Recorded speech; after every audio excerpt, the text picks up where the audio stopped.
고시텔에서 살던 두 남자 사이에서 살인 사건이 일어났는데 이게 아주 사소한 것 때문에 일어나더라고요. 네, 그렇습니다. 그러니까 일방적으로 살해를 당한 겁니다. 예. 그러니까 어젯밤입니다. 어젯밤 10시 30분. 어제가 아니라 그제죠. 지난 11일이니까. 11일 날 밤 10시 30분쯤에 의정부시에 있는 한 고시텔에서 사람이 죽었다라는 112 신고가 접수됐고요. 바로 이제 소방과 경찰이 출동을 했는데 실제로 그 고시텔에서 묵고 있던 그 50대 남성이 숨진 채 발견이 됐습니다. 예.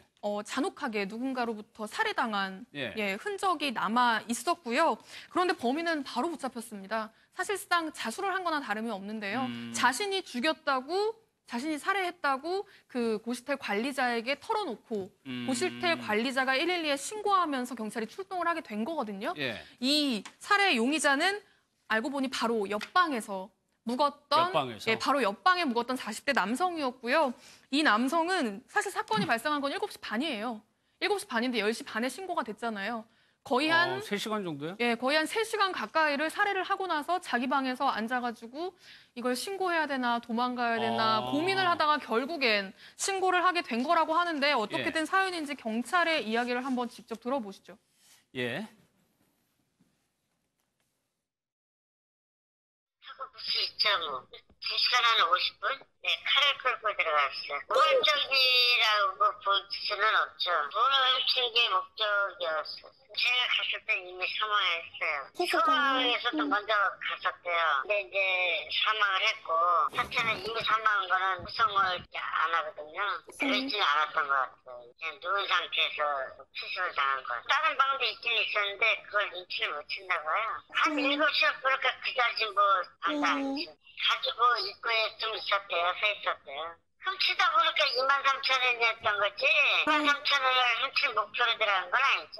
아무튼 돈이 있을 것 같다. 이 사람이 술을 먹고 좀 여유 있는 거 보니까 자기보다는 뭐 좀 있을 것 같다. 그런 생각이 들어간 거지 23,000원을 보고 들어간 건 아니고요.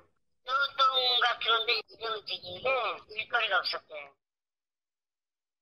범의 목적이 23,000원 때문에 그런 건 아니고 경찰이 보는 거는 그보다 더 많은 액수, 아무튼 돈을 훔치기 위해서 그랬다는 거네요. 네, 그렇습니다. 그러니까 이 두 사람 사이에 어떤 관계가 과거에 있었거나 뭐 사이가 안 좋았거나 그런 게 전혀 아닙니다. 그냥 오가면서 얼굴 정도만 아는 사이였지 서로 친분도 전혀 없었다고 해요. 옆방에 살고는 있지만.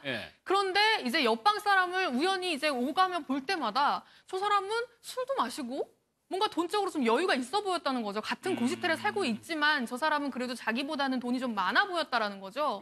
그런데 자기는 요즘에 일거리도 없고 이제 노동 일용직을 하고 있었는데 하루하루 요즘에 일거리도 없고 그러니까 당장 이제 먹고 살기가 막막해지고 하니까 이게 그래도 더 다른 일을 찾아보려고 했어야 되는데 그렇지 않고 이 자기보다 조금 사정이 나아 보이는 이 옆방의 사람 자는 틈을 타서 문이 살짝 열려 있었대요. 그때 이제 들어가서 뭔가를 훔쳐 나오려고 했는데 그냥 훔치러 갔다가 깨니까 놀라서 살해했다기보다는 흉기를 들고 갔거든요. 범행 도구를. 그렇기 때문에 경찰은 아예 좀 의도적으로 뭔가 계획하고 들어간 범죄 같다라고 지금 판단을 하고 있습니다. 그러니까 김광현 선생님, 경찰도 그렇지만 이건 우발적으로 볼 수는 없다라는 거예요.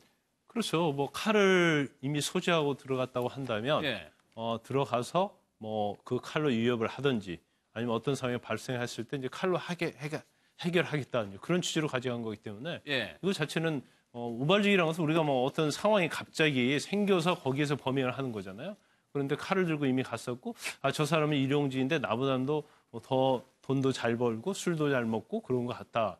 이제 제가 볼 때는 아마 상대적 어떤 빈곤감 이런 걸 좀 가지고 있었던 걸로 보이고 그래서 어떻게 해서든지 들어갈 때는 아마 그 피해자가 23,000원밖에 없을 거라고 생각 안 했을 거예요. 적어도 훨씬 더 많은 돈이 있을 거라고 생각하고 들어갔는데 일단 깨니까 거기서 살해를 한 거고 그래서 다 뒤져보니까 결과적으로 현금이 23,000원밖에 없는 거죠. 그래서 본인 입장에서는 23,000원을 일단 가지고 나왔는데 어떤 여러 가지 상황적으로 보면 당연히 수사를 하면 잡힐 것 같으니까 한 30분 동안 과연 내가 도망가야 될까 아니면 잡힐 수밖에 없을까를 고민한 거죠. 그래서 잡힐 수밖에 없다는 그런 생각이 드니까 제가 볼 때는 이 범행 사실을 관리인한테 알리고 또 관리인이 신고하고 그래서 잡히게 된 거죠. 알겠습니다.